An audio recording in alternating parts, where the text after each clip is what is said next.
कोलकाता में इस समय दुर्गा पूजा की एक और धूमधाम है, तो वहीं कई लोगों की जिंदगी भी अस्त व्यस्त हो रखी है। आज के शो में आपको बताएंगे कोलकाता में बारिश के कहर के बारे में। साथ ही बात करेंगे यूपी में आजम खान ने ऐसा क्या बयान दे दिया जिससे सियासत और ज्यादा गर्म हो गई।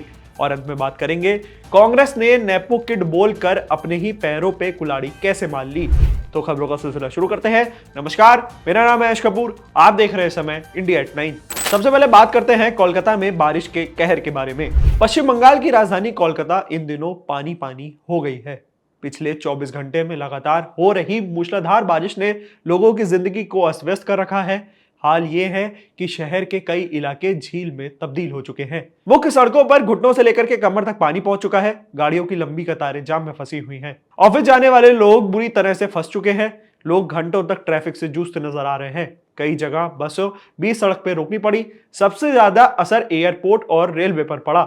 एयरपोर्ट पर दर्जनों फ्लाइटें रद्द कर दी गई और वहीं कई कुछ उड़ानें दूसरे शहर के लिए डाइवर्ट भी कर दी गई। वहीं हावड़ा और सियालदह रेलवे स्टेशन पे हजारों यात्री फंस गए हैं क्योंकि पटरियों पर पानी भर गया है। ट्रेन घंटों तक लेट हो चुकी है। मौसम विभाग ने चेतावनी दी है कि अगले 48 घंटे तक भारी बारिश की सिलसिला जारी रहेगा। इससे बाढ़ जैसी स्थिति भी बन सकती है।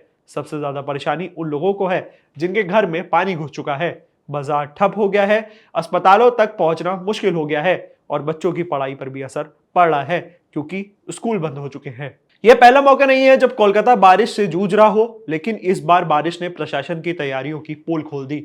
लोग सोशल मीडिया पर अपनी नाराजगी जता रहे हैं और सवाल कर रहे हैं, आखिर हर साल बरसात में शहर डूब क्यों जाता है। अब चलते हैं यूपी की ओर और बात करते हैं आजम खान ने ऐसा क्या बयान दे दिया जिससे सियासत गर्म हो गई। उत्तर प्रदेश की राजधानी लखनऊ की ओर चलते हैं, जहां एक बड़ा बयान सामने आया। समाजवादी पार्टी के कद्दावर नेता आजम खान ने संकेत दिए हैं कि वह अपनी पार्टी एक बना सकते हैं। आजम खान का कहना है कि उन्हें समाजवादी पार्टी ने वो सम्मान नहीं दिया जिसके वे हकदार थे। उन्होंने साफ शब्दों में कहा कि अब समय आ गया है कि वह पार्टी से मिले दर्द का जवाब ले और अपनी राजनीतिक राह खुद चुने।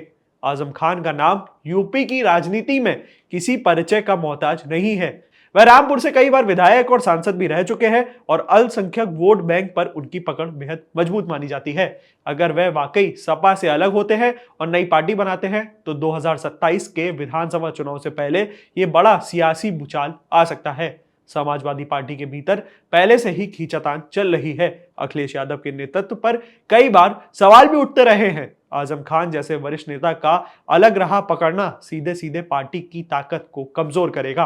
राजनीतिक विशेषज्ञों का मानना है कि अगर आजम खान नई पार्टी बनाते हैं तो इसका सबसे ज्यादा फायदा बीजेपी को होगा, क्योंकि अल्पसंख्यक वोटों का बिखराव सपा के लिए एक घातक युद्ध साबित हो सकता है।